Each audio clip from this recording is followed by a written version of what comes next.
Hey everybody, my name is Steven and welcome back to the Storytime channel. Without wasting any time, let's get into our stories of the day. Roommate thought she was sneaky, ended up owing me $400 and got suspended. So this happened my second semester dorming at my college campus. I had met my roommate at orientation and could kind of already tell she was going to be a pain in my butt. And I was right about that. I had planned on moving rooms to be closer to some friends in the next semester. But let me get to the story that led to my revenge. On our campus, you had to pay for meals using your student ID, which had a certain amount of money on it each semester. You could also use an app that you put your name and ID info into, and it makes it easier to pay. But the name and ID must match for it to work, which will be important later. Any funds from the fall semester would roll over into the spring. But then at the end of spring, it would just expire. Because of this, and because I only ate once or twice a day, I had a ton saved up on my card. My roommate, on the other hand, did not. So I offered to pay for some of her meals from time to time in trade of her picking up the food for us, which involved her using my card twice in person and then she'd return it. Then, one day, I noticed on my app that my card was being charged even when I was not ordering food. And not just a meal, like a meal for several people.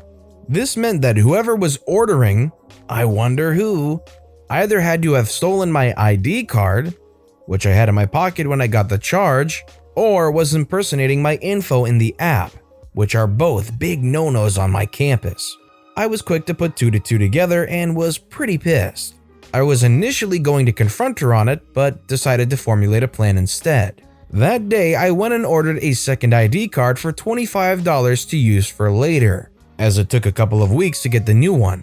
I let her charge several things to my card over a good 2 weeks, for her and her friends. And she wasn't very good at hiding it either, as they would come to our dorm and eat, while I just screenshot and sent emails to the support team of the app about the charges, knowing nothing would get done until I contacted someone in person. And one day it got even better, as you can buy groceries with the card off campus as well. She decided to pay for alcohol with my card, which doesn't get pinged as an issue on my card due to me being over 21, but she was only 19. Not sure how she got it, but it was just the thing to finally act on my plan. I put my best sad face on and contacted the head of campus living and head of my dorm about the charges on my account. I dropped some hints that it could be my roommate and mentioned how I got a new ID and asked what I should do. I was told to order a new card and once I got it, to deactivate my current ID and use the new one for purchases now, making my old ID have a balance of $0 and also to ping if someone uses it to buy anything. They also told me they would be visiting my dorm to discuss the issue with my roommate. I accepted that and waited. They sent the confirmation email that they would be visiting and I just decided to add more fuel to the fire. My roommate was groaning about not having the funds for food in front of me in our dorm. I told her I really couldn't help her as I was running low on funds and she just kind of laughed it off and left the room to probably go use my old ID. I deactivated my first card right after she left and, surprise surprise, she used my info to pay. Except when she tried to pay for her and her friends this time, it was declined and it pinged that my ID was used. Campus security was called and she was escorted back to our dorm.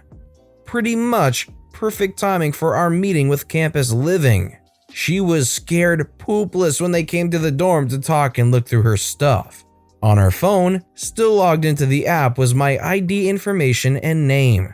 And in her dorm closet was a half-full bottle of cheap vodka. And on my phone was a screenshot of said unauthorized vodka purchase.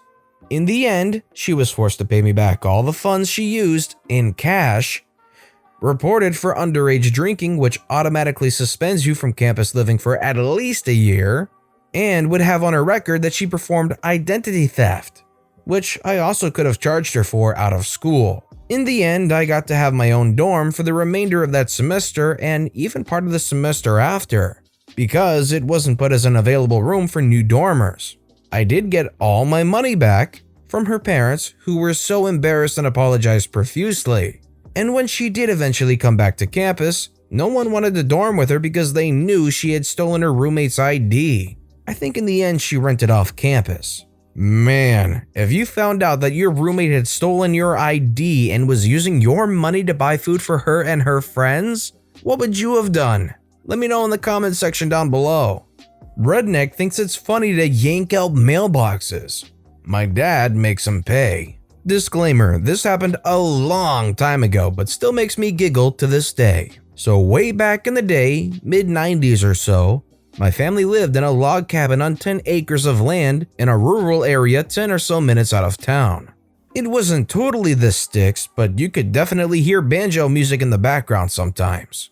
At the end of our nearly 1/4 of a mile long driveway was one of those roads that was also technically a state highway. In the AM, I'd trudge down to wait for the bus. When I got home, I'd grab the mail and carry it back. Until one Monday morning when I went out and noticed the mailbox was gone. On closer inspection, looked like it had been just ripped out of the ground. Dad was obviously not pleased. He went to talk with the county sheriff who happened to live a mile down the road. Turns out it had been happening up and down the road for months. Someone was tossing a chain over mailboxes and yanking them out with their vehicle. He suspected a guy down the road with his great big lifted 4-wheel drive truck, but couldn't prove anything. Usually happened on Saturday and Sunday nights with people finding out in the morning. Also seems the nicer the mailbox, the bigger a target. And many had been hit multiple times. People had tried digging deeper, using more durable wood, etc. The guy just took it as a challenge and ripped them out again. Soft, sandy ground and his truck was a monster. Well, Dad said, challenge freaking accepted. A bit about my father. He's a steel worker with an engineering background and a graduate degree. Built like a bear with forearms the size of my freaking legs. Most people looking at him would never think this monster of a man is also brilliant, but he is. The calm, cool type that almost never loses his temper. But wrong him and God help you.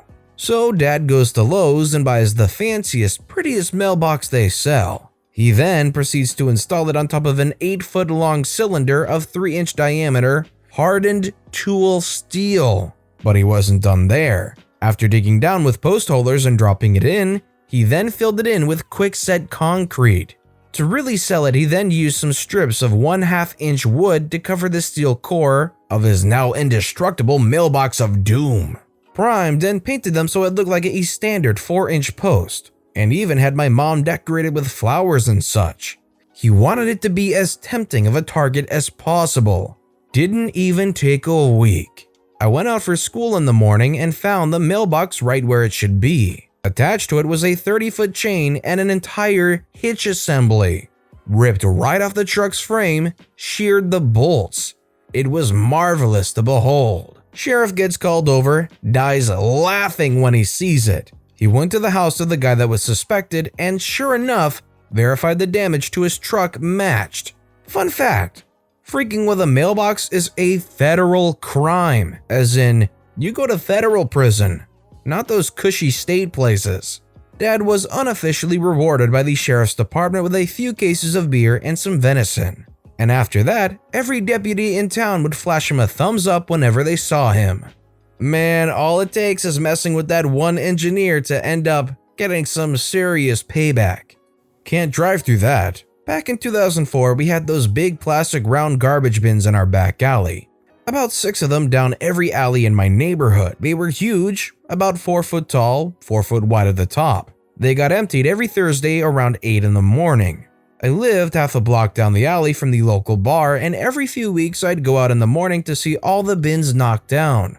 Some drunk idiot was driving his beater home around the time the bar closed at 2 a.m. I figured he was hitting them on purpose just for laughs. Once winter came, the plastic got brittle and every bin that was hit got cracked and or destroyed. The city never did anything other than just replace the bins, but it would take a few weeks and it was irritating to have to pick them up all the time or use a farther away bin because the last nearby one was toast. So this continued for months and winter gets cold here in Canada. We had a solid week of -40 degrees. One Saturday night I saw red and blue lights flashing through my curtains. Walked out to see a completely totaled mid-80s Buick wrapped around a bin. One of my neighbors decided to fill the bin with water, which froze solid into a block of ice. I don't know for sure which neighbor did it, but they are absolute heroes in my mind. Guy got arrested, so I assume he was charged with drunk driving at the least. Tow truck took away what was left of the car, but the bin stayed there for a couple of months as a monument to stupidity filled with ice because it was too heavy to move and also wasn't in the least bit damaged by the collision. A commenter on this Reddit post said it best when they said, "Revenge is a dish best served ice cold." Office food thief eats the wrong food. This revenge was not intentional, but it was truly satisfying. In our office, we had that typical problem. Food thief. I ran out of milk faster than I should have. One of my 2 yogurts once disappeared. My piece of pie was bitten. Numerous cases. I bought a small fish tank with a macropodous fish. He was a predator, so I bought him some bloodworms. They were frozen and portioned into nice cherry-colored candy-sized bricks. Can you already see where it's going? I have thrown away the box, so they were in the inner package with no identification marks. I kept them in the fridge, and every day I took half a brick. And one glorious day, I found out that the fresh brick that I was going to chop in half had its corner bitten off. The clearest human teeth markings I have ever seen. I never knew who that was, but I imagine how that person takes a bite of a candy and feels it melting in their mouth, wonders what is that taste and texture and why it isn't sweet, spits it out and sees these were bloodworms. Oh, how satisfying. I made sure to tell everyone in the office about it loudly. It gives me a huge grin every time I remember it.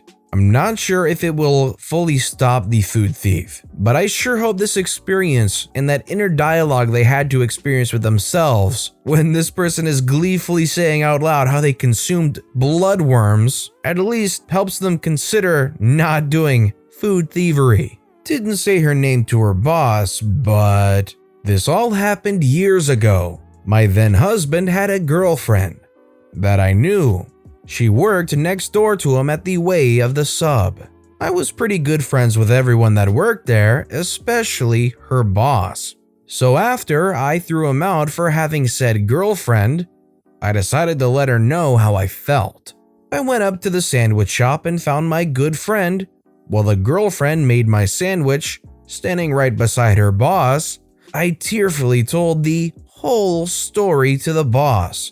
Standing next to girlfriend, making my sandwich. I told every detail except her identity. Right down to how upset our kids were and what I thought about people who go after a married man and the married men who cheat and break up their family. Boss lady said all the right things. How could he? What kind of woman is okay with doing that? What she thought of this unnamed woman and so on. The other workers I was friends with chimed in too. The other woman was much disparaged by it all, and she couldn't say anything because she didn't want everyone to know it was her. And you know what? I got the sandwich for free too.